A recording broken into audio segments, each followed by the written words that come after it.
In this lecture, we will learn about Auger electron spectroscopy.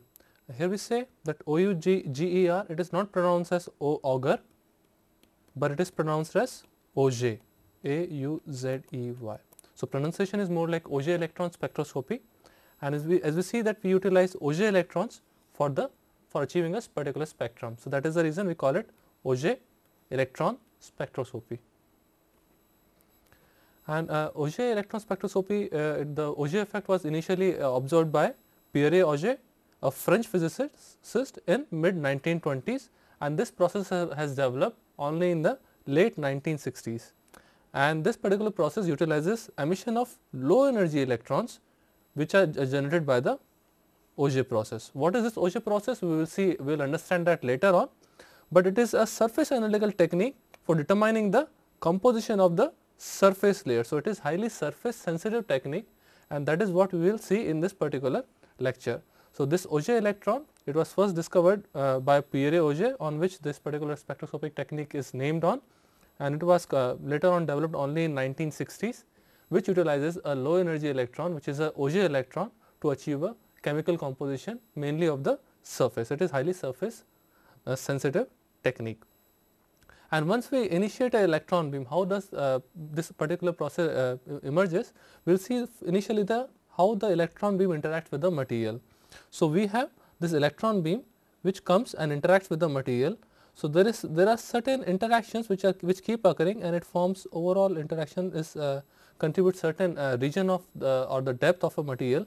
So, with certain regimes which are more like this, that we see only as very surface depth of 0.5 to 5 nanometer, which generates something called Auger electrons, OUGER Auger electrons, and this is nothing but the incident beam which is striking onto the surface of a material, and beneath the surface we will have some interactions from the which comes out as a secondary electron.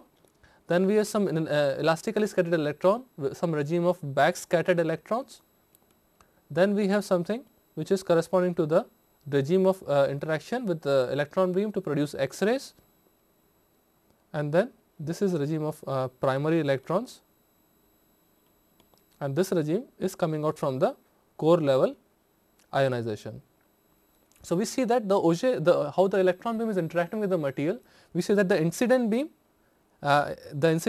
actually, which is out here, like this is the incident beam, it is interacting with the material, and the surface layer generates Auger electrons, and Auger electrons are characteristic within a certain regime of around 0.5 to 5 nanometers, and beneath that we have some electrons which are emerging, which are called secondary electrons. These are again inelastically scattered electrons, and then we have some elastic scattering with the material, which result backscattered electrons.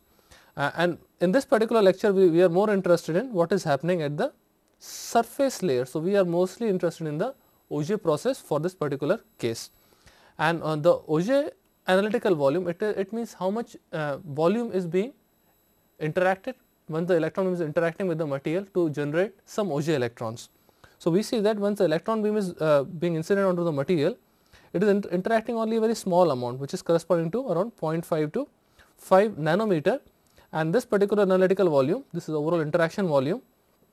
And then if we consider this is an electron beam which is incidenting onto the material, only a very low level of volume, maybe which is limited to maybe couple of nanometers, 5 to 10 nanometers, is really interacting with the material to result Auger electrons. And as we say that this is highly surface sensitive, because all the interactions they are being coming to detector only within a surface regime of 5 to 10 nanometer. It does not mean that the Auger electrons are not being generated in any other location. It just means that only the surface Auger electrons which are generated, they are able to escape the surface of the material or the sample to reach the detector. So, Auger electrons are being generated even inside the material once the beam is interacting with the material. So, we see in this particular process, though Auger electrons are being generated, they do not acquire sufficient energy to come back to leave the sample surface, and that is what we see, that the interaction volume is limited to around 5 to 10 of nanometers. So, basically that is what the characteristic of Auger electron is, that Auger electrons fail to emerge with their characteristic energies if they are deeper than about 0.5 to 5 nanometer from the surface. So, that is what is all about the Auger analytical volume. So, we see how the beam is interacting with the material, and the Auger electrons are being generated only from the surface, though they are generated throughout the material, like till where the electron beam is interacting with the material, all the Auger electrons cannot escape out. So, that is what leads to the Auger analytical volume, which is limited, which makes it highly surface sensitive.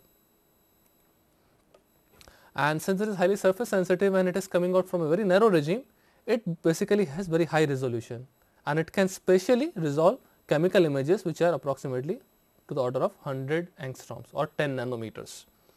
And additionally, Auger electron spectroscopy can also be utilized for performing depth profiling.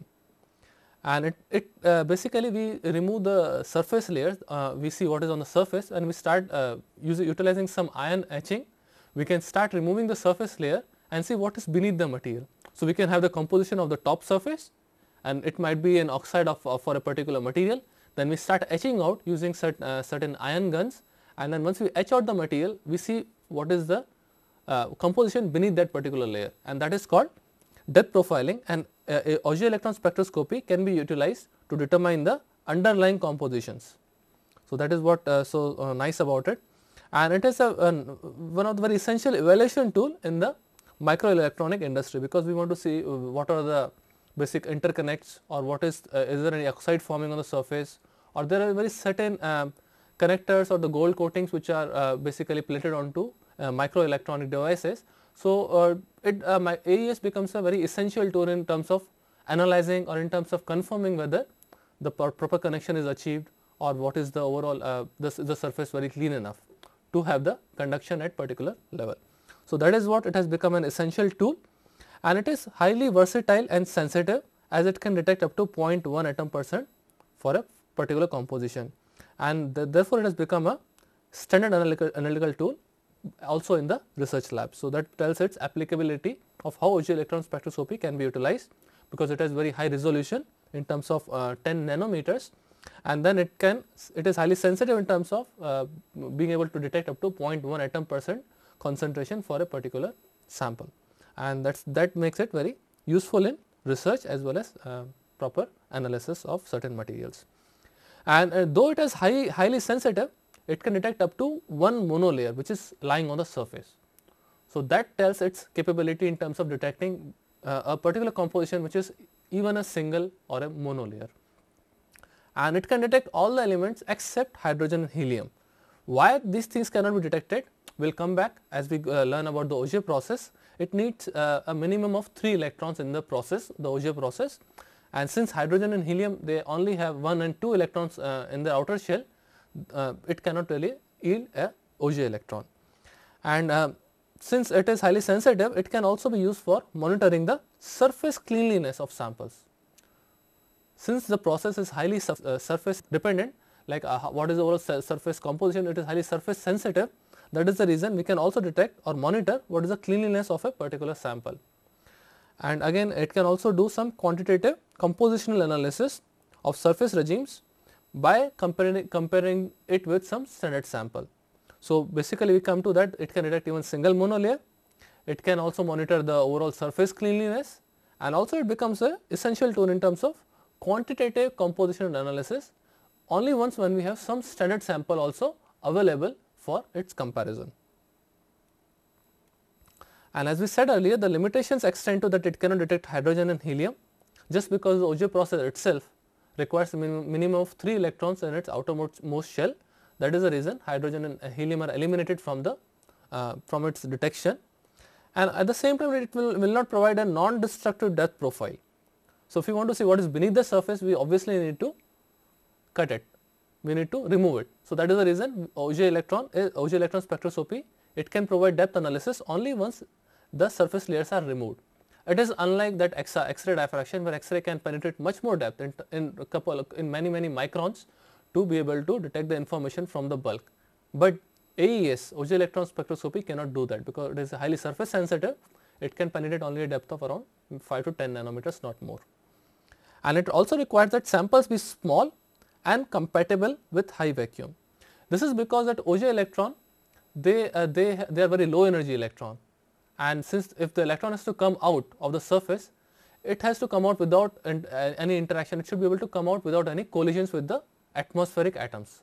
If it is colliding with the atmospheric atoms, it means it is losing the information, and that is the reason that the samples, they have to be compatible with the high vacuum. And most of the time, sometimes that non-conducting samples also become a problem, because we are always bombarding the sample with certain electrons, and once we are bombarding the sample with the electrons, that charge also has to be removed, it has to be grounded. If sample itself is non-conducting in nature, basically the charge is not going away, it is not getting earthed. So, for this particular Auger electron spectroscopy, we need the sample to be conductive, and because to avoid any charge development on the surface. So, in this particular case, the non-conducting samples, they develop charge and it becomes impossible to really analyze them because of the electron beam bombardment. So, that is the particular one more limitation of it, that hydrogen helium cannot be detected, it cannot provide non-destructive depth analysis, depth profile, and it requires the sample be compatible to that of for high vacuum. It becomes a little bit problem in certain biological samples or polymer samples, where the samples themselves cannot take much of vacuum as they might start decomposing. So, this is one of the very major limitations, that it cannot be used for detecting certain biological samples. So, and again it also cannot have it cannot take the non-conducting samples as well. So, that makes its certain limitations of the Auger electron spectroscopy. And once the electrons are interacting with the matter, so basically the excited electrons, it can return to its lower energy state, because if sample is interacting with the with an electron beam, it can excite the electron, and the excited electron can come back, or it can relax in certain different processes. So, there are two competing processes. One is that the electron will simply return to the coral level state. So, once we have excited electron, it has gone out, one electron is knocked out from the core shell, and then one electron will come back to its core level state, which was earlier knocked off, and the difference in energy will yield to some X-ray fluorescence. So, we had certain knocked off electron, that knocked off electron core shell is being occupied by an electron from a higher energy shell, and that basically the difference in energy is left as a X-ray fluorescence. Or secondly, it can also happen that the when the knocked off shell is gone off, when electron is knocked off, one electron can jump from higher energy to a lower energy state, or from a higher shell to a lower shell, and once it has happened, that particular energy can be acquired by a second electron, which basically leaves the particular sample surface as Auger electron. So, instead of going out as a photon with certain X-ray photon, that energy can be absorbed by a secondary electron, which is in a little higher shell, and then it can acquire certain energy as well, and that is called a Auger electron. To provide a picturesque explanation of this one, how the particular things really work out, but before that, it just makes that Auger and the X-ray, they are more complementary in nature. So, whatever we have, like we have some atomic number out here. So, we write atomic number in this particular axis, x axis, and say we have yield of either X-ray or Auger. So, we will realize that the lower atomic number elements will have very high Auger yield, and it will droop down with atomic number. So, Auger yield is typically very high for say up to 15 to 20 atomic number, whereas X-ray yield is complementary to it. So, it will start building up from here, and then the total will always be 1. So, X-ray plus Auger will yield a total yield of 1. So, if say if this was 1, 1.0, this one will be 0.0, and generally the Auger yield is very high for lower atomic number elements. So, it is very high for lower atomic number, low Z elements, whereas X-ray yield is typically very high for higher atomic number, and the Auger yield is typically very low for higher atomic number. So, this Auger electron spectroscopy is generally utilized for low atomic number elements, since the yield is very high. So, the detection becomes very easier. So, that is the overall explanation of overall yield, which combines Auger and X-ray. So, this is what the overall chart tells you about, that the Auger yield will drop down with increasing atomic number, whereas X-ray yield will keep increasing for higher atomic number. And we keep Auger limited to like up to 50 in the KLL. I will come to the transitions, but it can be detected up to like 40 or 45 atomic number. We can have a considerable Auger yield, and till there we can utilize the Auger electron spectroscopy, because after that X-ray yield is so high that it becomes much more easier to go with X-ray, and then it might give a very high background for higher atomic number elements. And so Auger process, how it is to be defined? It is defined by 3 basic steps. So as we say that we bombard the surface with very high energy beam, and that basically leads to atomic ionization. And atomic ionization means that we are removing an electron from a core shell or K shell. So the first step is that an electron is removed from the K shell of the material, and now the material or the sample is in higher energy state. So now that higher energy state has to go out either via X-ray fluorescence or via electron emission, which leads to the Auger process. And third step is, once the Auger electron has released from the surface, it is a characteristic of a particular material, and then we analyze that emitted Auger electron, and that basically completes the process of Auger spectroscopy. So initially we have atomic ionization, relaxation by the emission of a Auger electrons, and then detecting that particular Auger electron to get the overall composition of a material. So that basically completes the Auger process. And how exactly what is happening at the atomic level? Let us go to that particular part. First of all, the electronic structure which is being defined, it will have certain non-zero value of orbital angular momentum. Like we have principal quantum number, we have angular quantum number, and then we have certain shells like P, D, F level shells, and all these show spin orbit splitting, because we have more than one electron in the P shell. So like in S we have plus spin and minus spin, whereas in P we have certain shells which lead to the splitting of the shell, as we have S and P orbitals. So like in 1s we have one level, but once it goes to 2s and 2p, so 2s and 2p will show different energy levels, because the overall structure of this S shell and P shell itself is different, and so on. It can keep going on for, once we have 3s, 3p, 3d, and similarly for other levels, we can see certain splitting between these particular bands. So these all will lead to certain splitting in the electronic structure. Let us not come to that right now, but again once crossing that, we have a vacuum level, and then we also can have valence band if required out here for some conducting materials. So the electron has to cross certain binding energy. That is what being defined, where the electron is really placed, either in 1s, 2s, 2p. So that is overall the electronic structure, which is defined by the overall shells which the material has, and the kind of valence vacuum level where it has to overcome the barrier in terms of getting released from the surface. And so the Auger state can be defined like this. So we have initial state, we have then intermediate state, and then the final state. So intermediate state is more like that initially we take the material, we take the particular electron.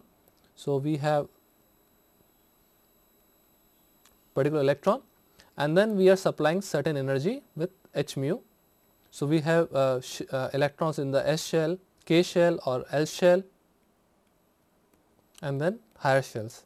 So we have certain particular materials. So because of this high energy photon, it basically will knock off an electron. So that electron in the K shell is basically knocked off. Now what will happen, that in the intermediate state we have one electron jumping from higher energy shell to a low energy shell. So basically what is happening is, we had this K shell, L shell, M shell. So say an electron is jumping from M shell to K shell to basically take the position of a electron which was knocked off, or the vacancy which was created out here. So we can so it can lower its energy. So, we have some sort of a relaxation which is occurred by the jumping of electron from higher shell to a lower shell. This is something called intermediate stage.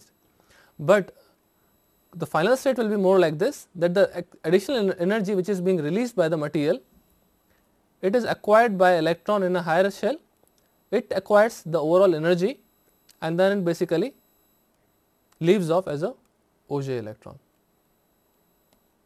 So, in the first state we had knock off electron from K shell, and in the second level, in the intermediate state, we had jumping of electron from higher shell, to K shell or L shell. It can also be L shell, but coming to a core level shell, and then the energy is being absorbed by electron which is in the higher shell, and that basically is the Auger electron, which comes out with certain kinetic energy. And this kinetic energy is the typical characteristic of a particular material. So, that is what we see, that in the initial stage we have knocking of an electron from a core shell, and then in the intermediate state we see an electron is jumping to the core shell, and in the final state we see the emission of a Auger electron. So, that is what is telling the Auger process, and these things are classified as ionization, relaxation and Auger emission. So, we see that Auger process is again divided into 3 parts. So, coming back to the electronic structure of it, we can see that we have a vacuum level, and then we have shells, we can call it L 2 3 for the p orbital, L 1 for the s orbital, and then we have K shell, which is nothing but our 1s orbital. So, we will have 2 electrons out here, 2 electrons out here, and basically 6 electrons out here, and then we will have a vacuum level. So, first process ionization, it is nothing but the removal of electron from K shell. So, we have our vacuum level, it remains as such, and then L23 it will still have 6 electrons, L1 it will have 2 electrons, but in K shell we have 1 core, or one of the electrons has been knocked off. So, we say that this electron was knocked off because of the high incident energy which is being incident on the particular material, and the primary energies are in the range of 2 to 10 keV, which are nothing but the ionization energy of any material.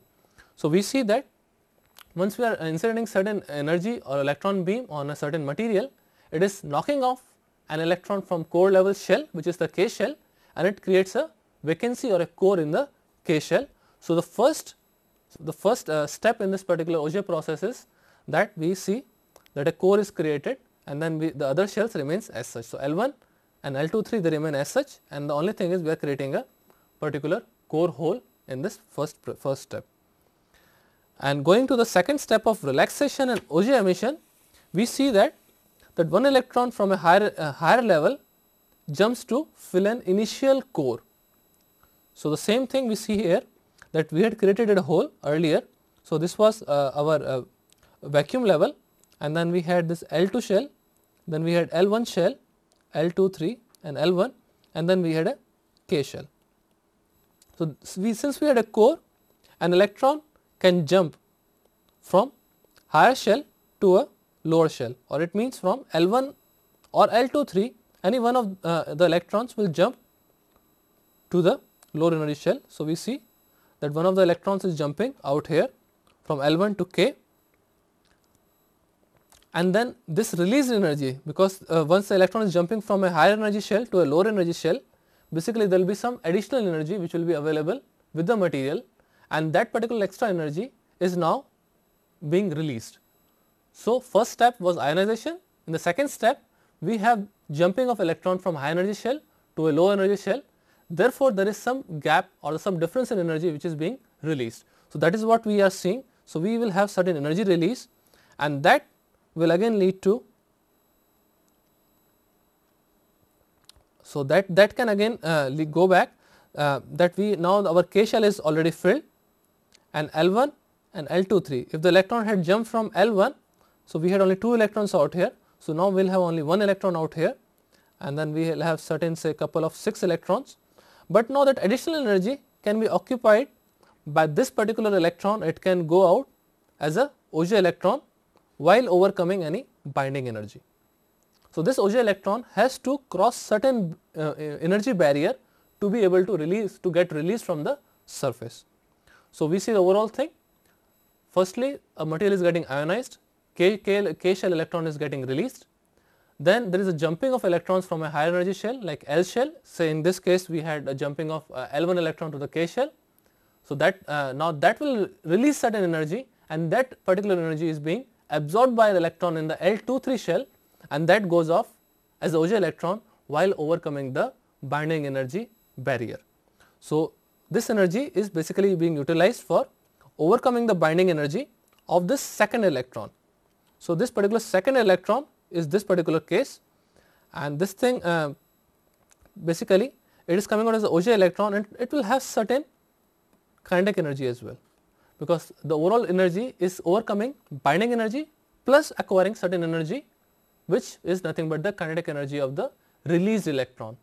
So, we have this energy which was attained by the jumping of electron from L shell to K shell. That energy is being absorbed by an electron, which overcomes that energy. It is utilized in overcoming certain binding energy, and rest of it becomes its kinetic energy. So, that is what is nothing but the Auger electron with certain kinetic energy. So, we have this particular energy as a sum of the binding energy plus some kinetic energy. So, this tells the overall process what is the Auger electron spectroscopy. But okay, we can come back to it, that we can make a rough estimate of the kinetic energy of the Auger electron from the binding energy of the various levels in which the electrons are involved.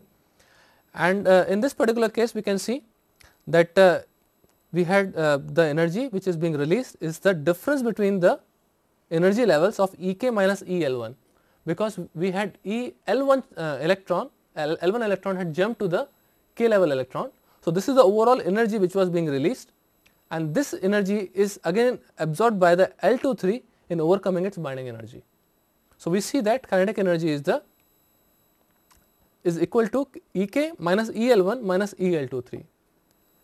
Again, if we rearrange this particular equation as below, and we make it kinetic energy of the electron or the Auger electron is Ek minus EL1 and minus EL23, or in the bracket L1 plus L23, if this becomes similar to Ek minus EL23 minus EL1. It means had the electron jumped from EL23 and the EL1 would have gone as the Auger electron, still the kinetic energy of the Auger electron would not have changed. It means that all the 3 electrons which are participating, the kinetic energy depends only on those 3 electrons. It does not matter whether the electron had jumped from L1 or L23. So, these 2 electrons become indifferentiable, and since the latter 2 terms of the energy could be interchanged without any effect, because the kinetic energy is remaining the same, as we saw earlier, that kinetic energy remains same whether it is EL23 which is being subtracted first or EL1 which is being subtracted first. So, the overall kinetic energy is just written as Ek minus EL1 plus EL2. So, which tells that these 2 energy terms could be interchanged. So, which makes that it is actually impossible to say which electron fills the initial core level and which electron is ejected as a Auger electron. So, that is the beauty of this particular process, that one electron is jumping from higher energy shell to fill the core level shell, and second electron is getting emitted as a Auger electron, but these 2 electrons are indistinguishable, because the energy will matter only where the initial core level electron was there and where the 2 electrons which have participated from a higher shell. So, overall these 2 electrons are indistinguishable. The 2 electrons which are participating, which are one is jumping and which one is coming out, they are basically indistinguishable, and therefore an Auger transition is characterized primarily by the location of the initial hole, in this case it was the K level, K shell, and the location of final two holes. One is via jumping, one core is created by the jumping of electron from L shell L1 to K shell, and second one was emission of Auger electron from the L23 shell. So, now we had core in L1 and L23. So, this is the location of final two holes and this is the location of our initial hole. So, overall Auger process will depend what was the location of the initial hole, the K shell, and what is the location of the final two holes, which was either jumping L1 and L23. Sorry, this one will come out here. The location of initial hole was K and the location of final two holes is L1 and L23. So, that is what tells that is all what governs the overall Auger process. So, basically we can interchange whether the transition was occurring from L23 to K and then L1 had released as a Auger electron or vice versa. So, these two electrons are nothing but indistinguishable and the energy remains same, the kinetic energy remains same whether the electron is jumped from L1 or L23. So, that is all what the overall significance of this particular Auger process. And as we said earlier that Auger electron depends on the atomic number, and we also saw that the yield is much higher in case of lower atomic number, just because the probability is very high in that the K electron can go away or the electron can go away, and there can be jumping from higher energy shells to yield this particular process. But for higher atomic number, the X-ray takes the predominance and the overall Auger level basically keeps going down. And basically we see that there are certain Auger peaks which can come out when an incident beam is applied on a material, and there are stronger KLL signals. It means that the location of 3 electrons is from K shell, L shell and L shell, and MNN signals are much stronger for higher atomic number. It means the transitions are occurring by creating a hole in the M shell and then N shell, and N shell are participating in the jumping of electron to M shell and then release of Auger electron from the N shell. And generally typically we see that the if atomic number is on this particular axis ka, your y axis, then we see that this is atomic number, and in this case we have say electron energy which is being acquired, electron energy which is being supplied to the material for creating the ionization. We will see something like that. Okay, this is nothing but the atomic number in this case, and we see that the KLL transitions are occurring something like this, LLM transitions will occur more like this, and MMN transitions will occur more like this, something like this. So, we will see that KLL transitions are very predominant for certain atomic number, and then we will have LMM transitions for little higher atomic numbers which are much more predominant, and then MNN. And this is so true. Why? Because if this is up to maybe say 15 to 20 atomic number, we have more KLL transitions. Why? Because till then we do not have a M shell, and as soon as the M shell starts coming in, it governs that basically the LMM transitions become much more probable, because it is very difficult for a particular atom that if it has a M shell, N shell, higher order shells, it is very difficult for an electron beam to penetrate through the material and knock off a K electron, because it is again surrounded by a L shell, M shell, N shell. So, this becomes very improbable. So, that is the reason this Auger process is very dominant for KLL transitions in lower atomic numbers and LMM transitions for little higher atomic number elements, and then again MMN transitions will become very predominant for even higher atomic numbers.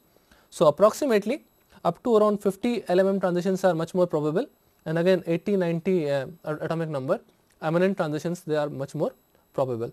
And so, we can see that this detection limit or the KLL transitions, they are very stronger for the low atomic numbers, whereas up to 50 it is medium atomic numbers, we have this LMM transition which are more probable, and for higher atomic numbers we have basically MMN transitions which are much more probable, and we require certain level of energy to basically ionize a particular material, and those basically run up to from maybe say a couple of keV. So, we have the initial incident beam from running from 2 to 10 keV to ionize the core shells. So, that is what is required in terms of ionizing the material, and leading to a generation of a core hole, and so that the Auger process can really occur.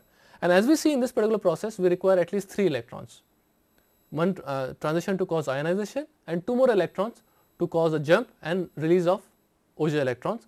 That is the reason we need minimum 3 electrons, and hydrogen and helium cannot be detected. So, the minimum element which can be detected is lithium. So, that is what the overall dependence of this KLL transitions and above.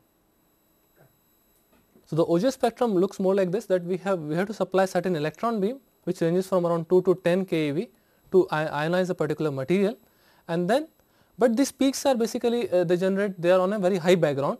Why? Because it also undergoes a multitude of inelastic scattering processes during the Auger while achieving the Auger spectrum. So, we have certain signal, and the Ke which is being detected from a particular detector. So, we have signal, and again it has very high background and certain peaks for certain material, and then it goes off. So, the overall background is very high for particular signal in the Auger process. So, basically that is not really good for detecting, and it is not good for achieving a particular repeatability. So, that is the reason this particular signal is differentiated with respect to the kinetic energy of a material, and then basically we can achieve one more spectrum which is much more repeatable. So, we have something dN with respect to dE, and then we have this particular in terms of Ke in electron volts, and then we see that we achieve a very nice background with peaks, with very sharp peaks and very repeatable peaks. So, let me draw it again. So, we have this particular peak, and then we achieve certain peaks, and then it goes on. So, this is nothing but a kind of a zero background, and we achieve certain peaks which are highly repeatable. So, it is actually possible to measure spectra directly in this particular form, and it gives very good sensitivity, because now these peaks are more repeatable, and they are also very sensitive to particular materials. So, it is again reproducible for a particular referencing. If you want to reference it, say this was peak for say silver, and then the differentiated form will also give out this particular peak again at the same location, and it will not be much with the background, it will not be more hazy like we saw in the earlier case. The peaks were more hazy and they were not really very sharp. So, that is the advantage of utilizing a differentiated form which is dN by dE, the number of counts with respect to the kinetic energy, because it also considers a way of taking the probability which was not so being defined in the earlier case. In this case, we know a particular transition will occur at a certain energy level. So, that differentiation with respect to energy makes it very sensitive and reproducible. So, that is the advantage of using a differentiated peak. Also, the sensitivity is gone high, because this particular ratio with respect to background, it also increases. So, that is the advantage of utilizing a differentiated form of AES, that we have much more higher peak or better peak. And again it can be utilized for detecting very small concentrations, like we had certain spectra something like this. It can be certain spectra like this in the differentiated form. We can see that there is certain peaks which will correspond to same elements, because we have transitions from KLL, LMM and MNN. So, we can see that the higher energy, the higher atomic number materials, they can have multitude of peaks. So, we can see certain peaks which can say belong to say chromium, then again chromium, or they can also have more peaks, say something from nickel, or it can also be that, like in case of certain materials like in steel, we have very small very fine contributions from sulfur, phosphorus, elements like that, which have very low concentration, less than say 0.03 weight percent. Still we can see that this Auger spectra can detect even that. So, even such a lower concentration can be defined by say sulfur or say some peaks in phosphorus. So, those peaks can also be detected very easily in the Auger spectra. So, we had this end in terms of energy, and it can be again differentiated with respect to energy, and this is again the energy. So, we can detect always some peaks which were really not probable with concentrations of less than 0.03 weight percent. We are seeing that Auger spectra can detect the major peaks, which can come out either say from major peaks can be either from chromium or say nickel or even iron, because for a stainless steel the major composition will be say iron, and then chromium will be say around 25, maybe say 15 to 25%. The nickel can also be from 12 to say 15-20%. So that those are the major peaks what we might expect to see in the Auger spectra. And then again sulfur and phosphorus very low in quantity, but those will also be detected if we utilize the Auger spectra. So that is the beauty of this particular process, that even elements with very small concentrations less than 0.03 weight% can also be detected in the Auger process. And in this particular processing we require very ultra high vacuum. This is the order of 10 to the minus 9 torr. Why? Because the Auger electrons, they are very low energy electrons, and once they have to leave the surface and get detected at the detector, so they need to undergo the detection process without collision with the atmosphere. If it is colliding with the atmosphere atoms, then it is basically losing the energy, and that will increase the background. So this particular vacuum level will create a mean free path which is approximately 40 kilometer, and as we said earlier that the Auger effects are much dominant for atomic number less than 15, and for Allen-M shell transitions it can be measured up to atomic number of up to 50. So that is the overall thing which we saw earlier because of the presence of the different shells, and this is the very much requirement that it requires ultra high vacuum of order of 10 to the power minus 9 torr. And coming to the components of Auger electron spectroscopy, basically we require an electron source which will have a variable energy, because we want to see what is the overall kinetic energy and how it is dependent on the ionization, because we are applying certain energy and it is basically knocking off an K shell electron. So we want to see how the transitions are occurring, and again this particular variable source of energy is also useful in terms of describing a very fine spot of electrons.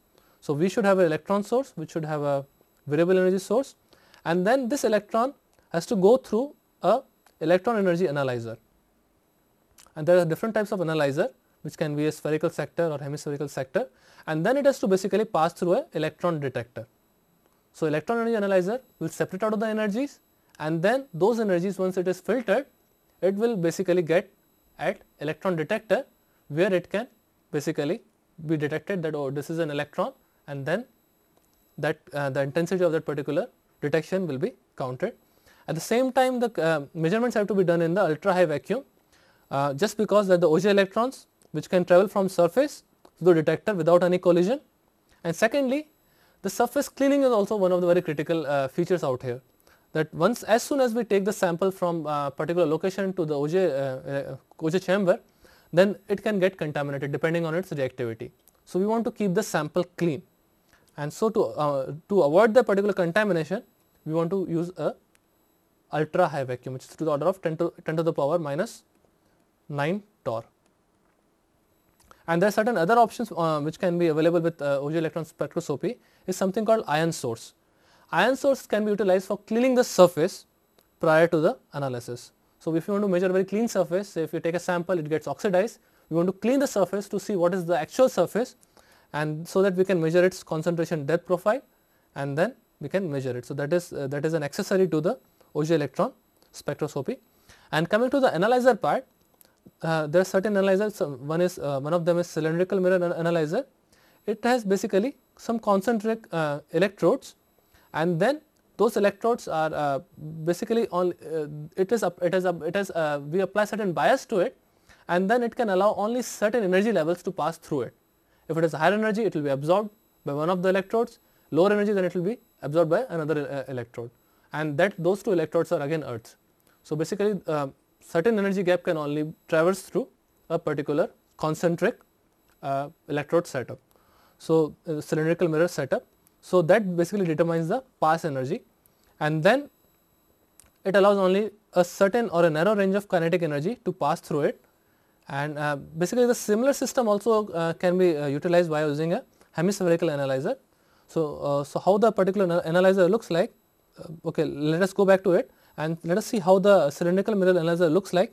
So we have this particular electron energy source which goes and bombards a particular sample surface, and then we have the electrodes like this, and then only a certain level of energy the Auger electrons will pass through this particular electrode set of electrodes, and it will reach the detector.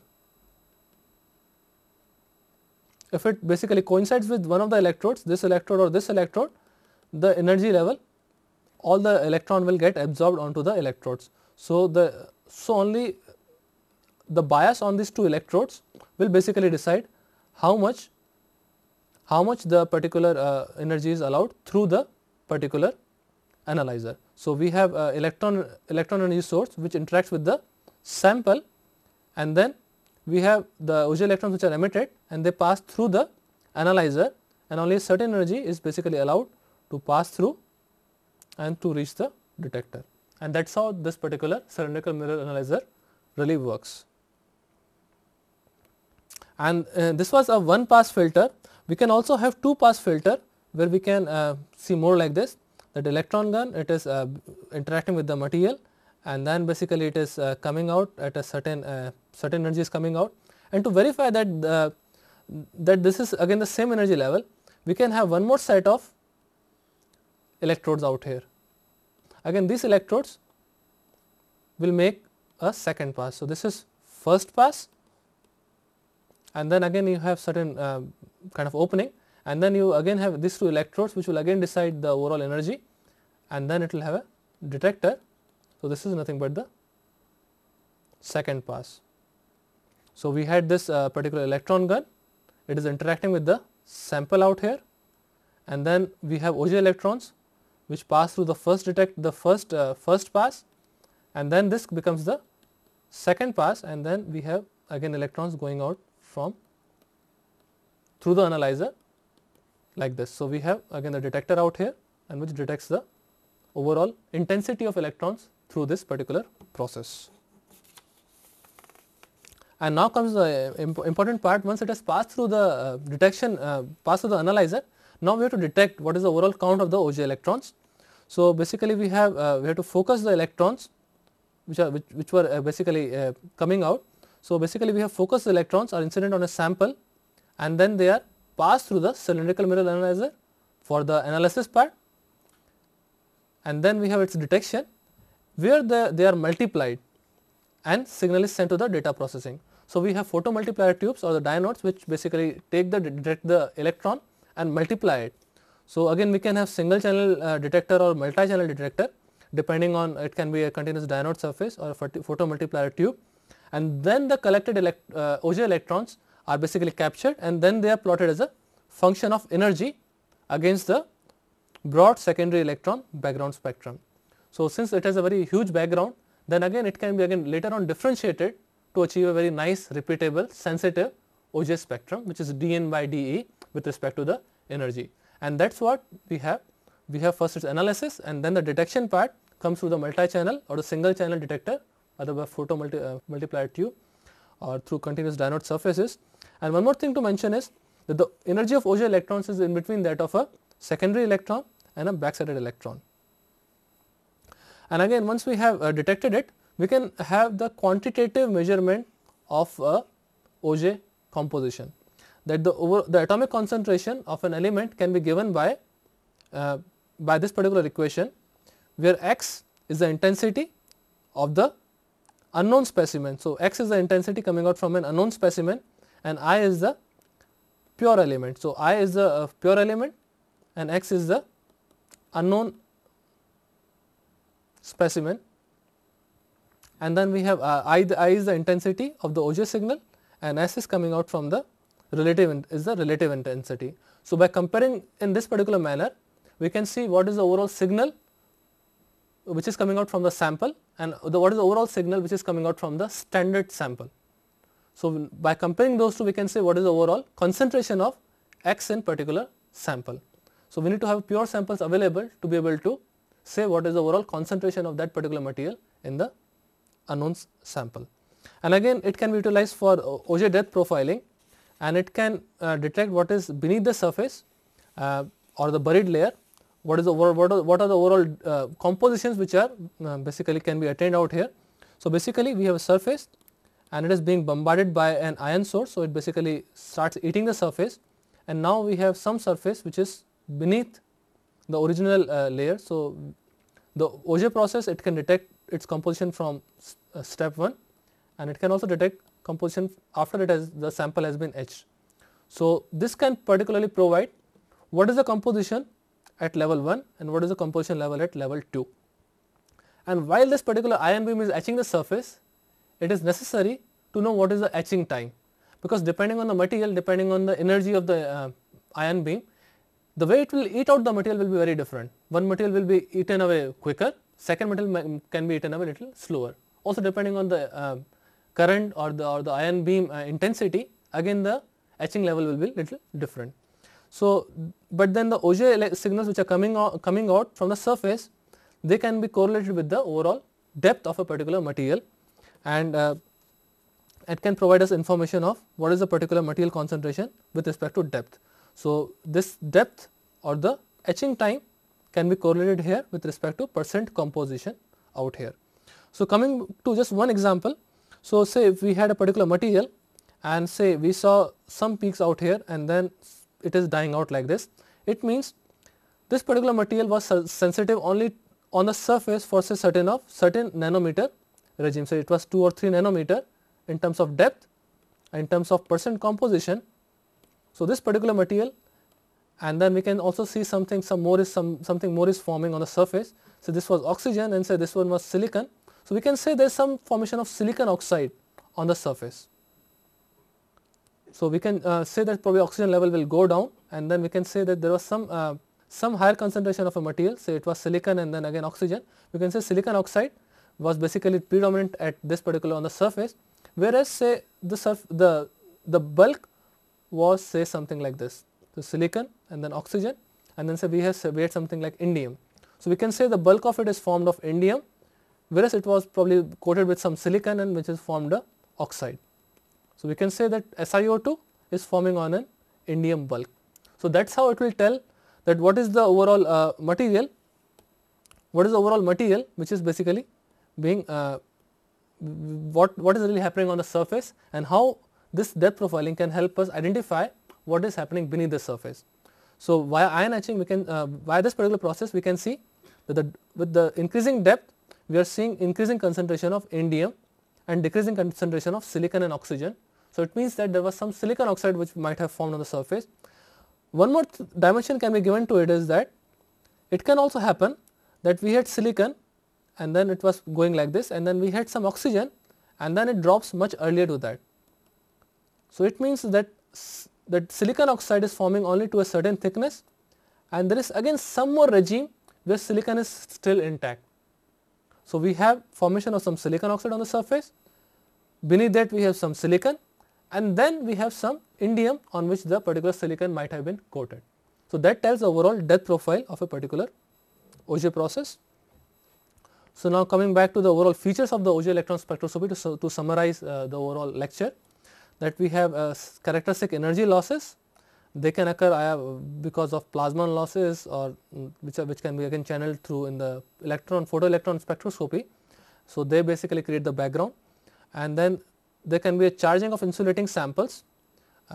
So, by choosing a proper incidence angle and by choosing proper beam energy, we can take care of that by lowering the beam energy and by inclining the surface. And then Auger electron spectroscopy can also be utilized for qualitative and quantitative spectroscopy.